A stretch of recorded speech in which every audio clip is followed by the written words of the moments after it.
माझ्या नेत्यानं माझ्याकडे असं खतं दिले, जन्माला आल्यापासून स्मशानभूमीत जाईपर्यंत जे जे लागतं ते सगळं माझ्या खात्यात आहे.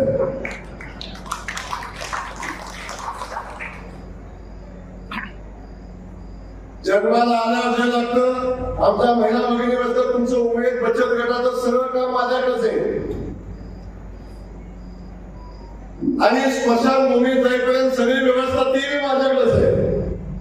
तर बिलकुल चिंता करू नका. गोपीचंद मी जेव्हा भावाचे मित्र आहे आणि माझ्या खात्यामध्ये गोपी शेटला लो बजेट आहे. इथं बजेटचा विषय नाही आणि इथं देवाभाऊने आम्हाला सांगितलं त्याचाही काही विषय नाही. देवाभाऊ जे मला कोटा देतील ते सगळा कोटा दे आमच्या गोपी शेटचा आहे. गोपी शेट रेवंत सिद्धार्थ सांगितलं, मी आज सांगून जातोय 2 वर्षाच्या आत रेवंत सिद्धाला 5 कोटी रुपये ग्रामीण विकास खात्याच्या माध्यमातून आपण देऊ.